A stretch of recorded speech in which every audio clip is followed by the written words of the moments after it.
Jail মুক্তি, 18 মাস পর Tihar jail থেকে বাইরে এলেন অনুব্রত মণ্ডল।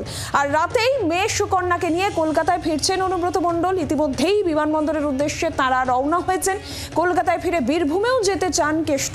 আর অনুব্রতর অপেক্ষায় বীরভূমে, সেখানেও কিন্তু কাট আউট, ফেস্টুন, সেখানেও প্রস্তুত সিউড়িতে তৃণমূল কংগ্রেসের পার্টি অফিস। সেই ছবিও আমরা আপনাদের দেখাচ্ছি। তবে এই মুহূর্তে আবার একটু নজর রাখি আপডেট কি রয়েছে। বিমানবন্দরে ইতিমধ্যে পৌঁছে গিয়েছেন অনুব্রত মণ্ডল, সুকন্যা মণ্ডলরা। আপডেট আমাদের আরো বিস্তারিতভাবে দেবেন রাজীব চক্রবর্তী, সরাসরি রয়েছেন প্রতিনিধি রাজীব।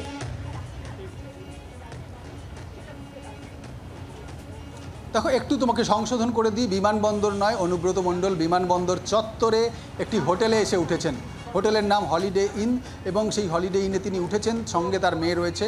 যেটা জানানো হচ্ছে যে অনুব্রত মণ্ডল ঘনিষ্ঠরা যেটা জানাচ্ছেন যে যেহেতু রাত 2:20 বিমান, সেহেতু সময় অনেকটা রয়েছে।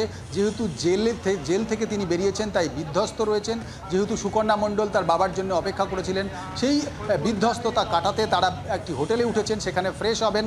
সেখান থেকে তারা কিন্তু রাতে তারপরে বিমান ধরার উদ্দেশ্যে রওনা হবেন। তোমাকে আমি একটু দেখিয়ে দিই হোটেল হলিডে ইনের গেটটা, যেখানে হোটেল হলিডে ইনে আমরা অনুব্রত মণ্ডলের সঙ্গে কথা বলার চেষ্টা করেছিলাম।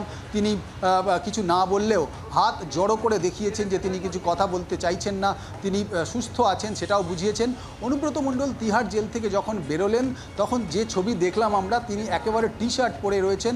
তাকে যে আমরা এর আগে দেখেছিলাম হুইল চেয়ারে বসা অনুব্রত মণ্ডল, এবার কিন্তু অনুব্রত মণ্ডল একেবারে হেঁটে বেরোলেন, নিজের পায়ে হেঁটে বেরোলেন। এবং শুধু তাই নয়, তাকে অনেকটাই সুস্থ দেখিয়েছে। এবং তার চিকিৎসকরা, যেটা আমরা তিহার জেল সূত্রে জানতে পারছি, যে অনেকটাই সুস্থ তিনি। ছোটোখাটো যে সমস্ত রোগ ছিল সেগুলি তিনি সারিয়ে নিয়েছেন, সেগুলি সেরে উঠেছেন। এবং তারপর তিনি বাড়ি ফিরছেন তিহার জেল থেকে। তাঁর ইচ্ছে মতোই সরাসরি তিনি পৌঁছতে চান কলকাতা বিমানবন্দরে, সেখান থেকে ভোরের বিমানে তিনি পৌঁছতে চান বোলপুরে। আমরা জানি যে অনুব্রত মণ্ডল 18 মাস তিহার জেলে ছিলেন। আজকে দেখা গেল একেবারে পায়ে তিনি রীতিমতো স্নিকার পরে রয়েছেন। তুমি দেখলে যে তিনি টি শার্ট পরে রয়েছেন। যদি দেখো যে কলপ করেছেন চুলে। অনুব্রত মণ্ডলের যে ছবি আমরা রাউজ এভিনিউ আদালতে দেখেছি, একেবারে বিধ্বস্ত, হুইল চেয়ারে করে তাকে আদালতে পেশ করতে হচ্ছে। চোখে মুখে একেবারে বিধ্বস্ততার যে ছবি দেখা গিয়েছিল তা কিন্তু আজকে নেই। এখন তারা এই একটি বেসরকারি হোটেলে উঠেছেন, যেটি দিল্লি বিমানবন্দরের একেবারেই কাছেই, এরোসিটির মধ্যেই পড়ছে। সেখানে তারা এসে উঠেছেন এবং সেখানে তারা কিছুক্ষণ সময় কাটাবেন।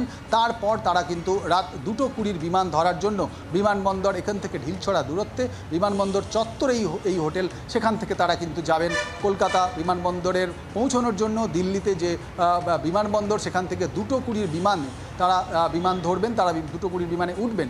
এবং আমরা আজকে যখন অনুব্রত মণ্ডল বেরোচ্ছেন, যখন তার জন্য অপেক্ষা করছেন অনেকে, আমরা দেখলাম যে বীরভূম থেকে, অনুব্রত মণ্ডলের নিজের জেলা থেকে অনেকে এসেছেন তাকে স্বাগত জানানোর জন্য। তার জন্য অনেকেই চোখের জল ফেলছেন, এমন ছবি দেখা গিয়েছে যে দলের এবং ওই এলাকায় একদমই, এবং সেই অনুব্রত মণ্ডলের অনুগামী সমর্থকদের সঙ্গে নিয়েই, মেয়ে সুকন্যা মণ্ডলের সঙ্গেই অনুব্রত মণ্ডল কিন্তু ইতিমধ্যেই দিল্লি বিমানবন্দর চত্বরে পৌঁছে গিয়েছেন। সেখানের একটি হোটেলে তিনি কিছুক্ষণের জন্য বিশ্রাম নিচ্ছেন এবং এরপরই 2:20 বিমান ধরে তিনি কলকাতায় ফিরবেন বলেই জানা যাচ্ছে। বাংলার আওয়াজ, বাঙালির আবেগ, জি 24 ঘন্টা।